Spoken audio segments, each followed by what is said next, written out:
What is going on, everyone? Jagan here, and we are back with another One Piece chapter review. And the way I would describe chapter 988 would just be hype. It finally feels like the setup portion is nearing its conclusion. He's giving us clashes, Oda's giving us transformations. Pretty much everybody relevant showed up in this chapter and is meeting at the point of the execution. Except for, I would say, Zoro, Kid, and Law are probably the only prominent members who weren't shown, but I'm sure they'll be heavily involved next week.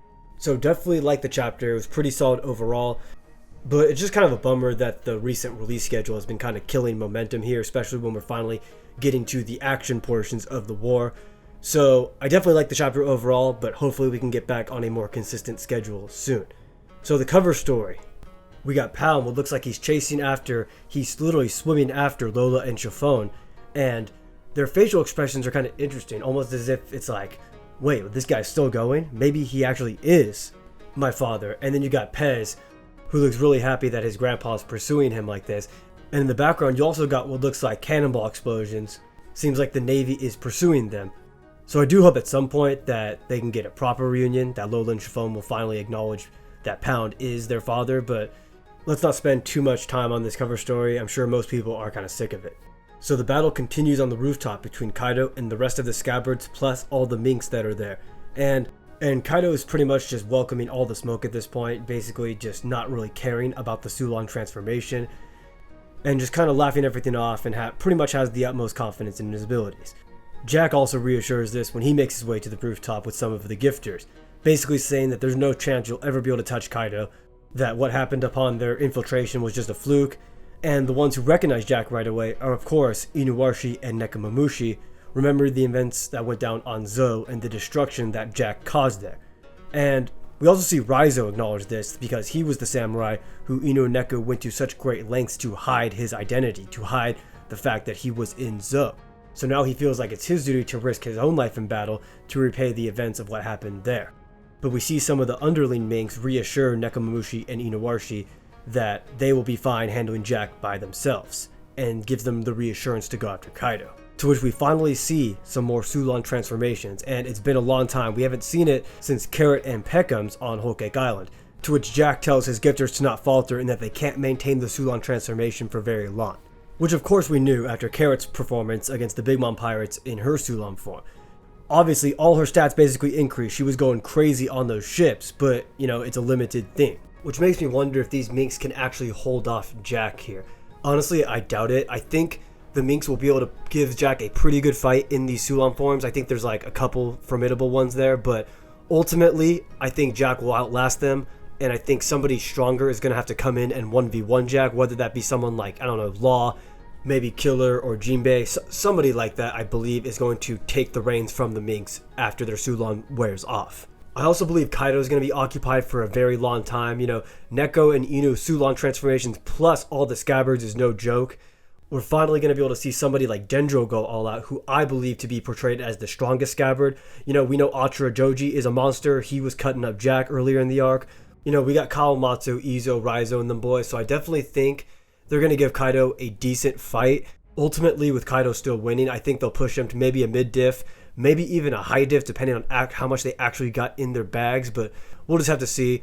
Inevitably, I think the Supernovas will get a showdown with Kaido after this, so let's hope Oda can give us a really solid fight beforehand with the Scabbards plus the other Minks. So heading back to the Executioner's platform, we see Big Mom kind of just acknowledging the whole battle that's going on with Kaido, as well as King and Queen noticing how Jack went up to the dome to support Kaido, and of course they have their usual bickering amongst themselves where King says that Queen is not exactly sensible either. And it's really funny because obviously we know that the Beast Pirates are a meritocracy, an organization ranked on strength, so it's really funny how they bicker so much amongst each other, where we didn't really see that as much with the Big Mom Pirates, who are obviously a family. They had much more respect for their superiors and siblings. They really respected, Katakuri, Cracker, and Smoothie.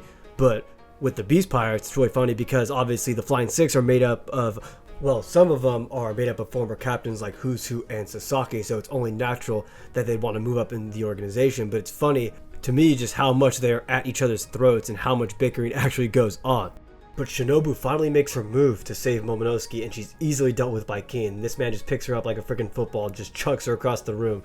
But then you see Momonosuke's chains break, and at this point to me, it just really seems like the Beast Pirates aren't that proficient in observation hockey, which I guess you could say fits the pattern of their reckless and straightforward behavior. You know, like we know Jack is durable as hell. We know that he just charges in and goes for anyone. He literally attacked a ship that had a former fleet admiral and admiral on board at the same time. Durability and physical strength seem to be what they're all about, but even so, Keen appears to fit the calm and collected demeanor in which Katakuri described as a necessity to have great observation hockey. So it seems kind of weird to me that he didn't sense anything coming, but I guess we'll have to see in an actual fight to know for sure. But regardless, if you're part of the crowd who predicted that Sanji would be the one to save Momonosuke, you are correct. A lot of people were speculating that Oda would utilize these new stealth abilities from the raid suit to be able to save Momonosuke, and he did his part. And he even got a pretty cool clash with Keen, which I don't think many people expected, but I like how Sanji really showed his appreciation for Momonosuke for being so brave throughout that whole entire sequence of the execution. And per usual throughout the arc, it seems like Keen is the one who's getting shit done. Queen is just kind of standing there like freaking out about the situation, but as soon as we see Shinobu get away, we see Keen take his Pteranodon form and basically drill Sanji with his beak all the way through the wall. The dialogue was also a little bit funky here, so I'll probably need to wait for the Viz translations to fully formulate an opinion on this, but it seemed kind of weird the way he was reacting to Keen. It almost seemed like he was kind of begging him for him to stop and telling him like what the injury was going to do to him. Like, oh no, you're going to carve up my belly and I'm going to die. Like, what the hell? That seems kind of weird, but again, we're not 100% sure. Hopefully another translation will clear up the context behind that. But what's interesting is the building that Keen drove him into is actually the same exact building that Zoro cut in half when he first met up with Luffy during the raid on Onigashima right before they got attacked by Scratchman Apu. So I'm not sure if that will hold any significance for future matchups, but many people have speculated, including myself, that Zoro will fight Keen, that will be, the swordsman matchup of the arc. And of course, people are going to jump the gun and say Sanji versus Keen, both have the ability to fly, both use fire techniques, both are kicking a lot. And I understand that Keen is very good with his legs as well, but, we can't jump the gun here. Remember, one of Zoro's main opponents, one of his main fights of the entire series was Kaku. What did Kaku specialize in? Tempest kicks. Literal tempest kicks that he used in conjunction with his swordsmanship against Zoro. So I think it's going to be a very similar situation here. And Sanji did actually have a quick clash with Kaku on the sea train on the way to Enies Lobby, which of course ended up being Zoro's matchup. So I do think that this will just be a clash. I could be wrong, but I highly doubt I am. So I think Sanji will likely get away from here soon and find his actual opponent, whether that's Queen or maybe someone like X Drake or Jack. I don't know, but probably somebody else. And we see Luffy actually reacting to this whole entire sequence, understanding the danger of that attack and the situation at hand.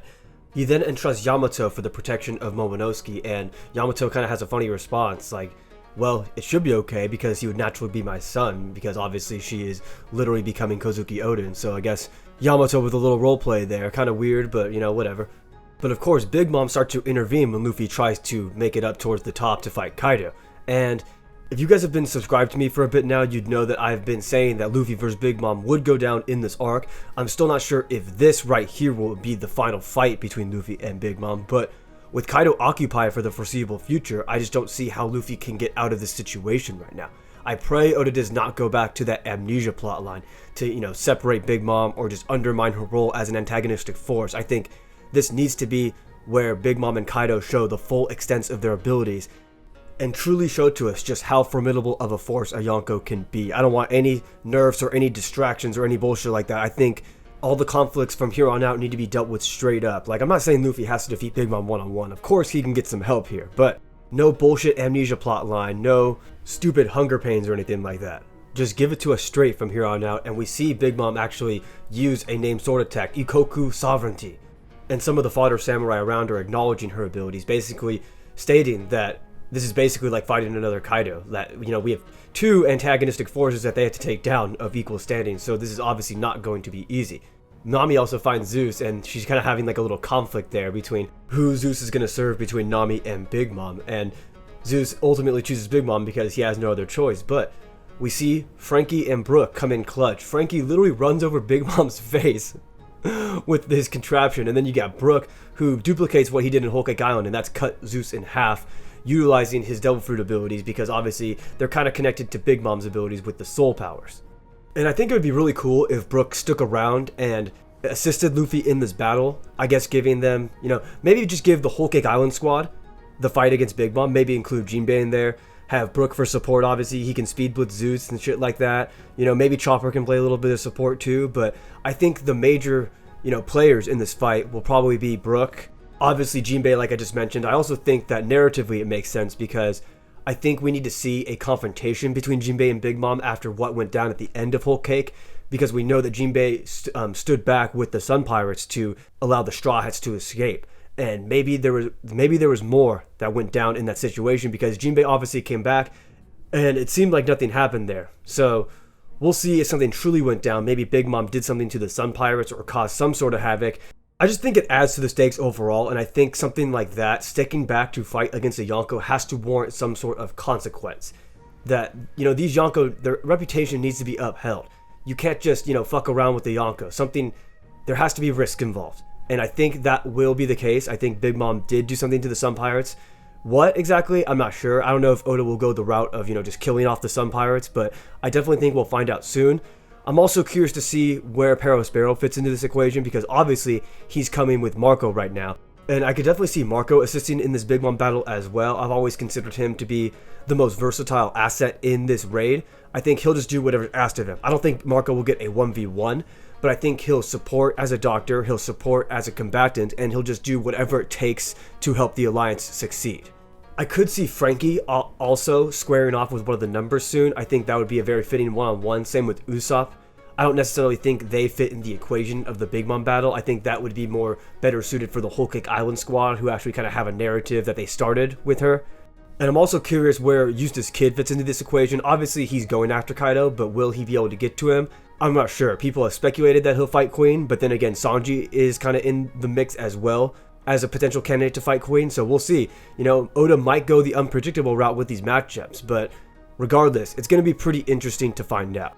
One other thing I forgot to mention was that we actually see for the first time Keen fly, not in his Pteranodon form. We see him, you know, when he had that kick clash with Sanji, he actually levitated a little bit in just his base form. And I know people probably think that's really obvious, but to me, it's actually interesting because I think we could get some more exposition on his race soon. And Keen seems to match the characteristics of a Tengu, which is obviously heavily connected to Japanese folklore and mythology. So I might make a separate video on that soon. Let me know if you guys would like to see that. But regardless, this kind of felt like a short chapter. Definitely some hype moments, and I definitely think Oda will continue to build on this and continue to give us a lot of more action shots, maybe some dope spreads, and just hopefully give us those Marineford vibes, because, you know, we've been craving for some action, we've been craving for some grand scale warfare and fights. So let me know in the comments what you thought about this chapter. Let me know what you think some of the future matchups are going to be, since we are getting so close to finding out what everything is. Also, if you're new to the channel, I'd really appreciate you guys subscribing. I've been trying my best to stay consistent with the One Piece content, and I have been growing at a decent pace, and I really appreciate you guys for that. So once again, I appreciate you guys all checking this out. More content coming soon. I'm Jagon, and I'll see you guys next time.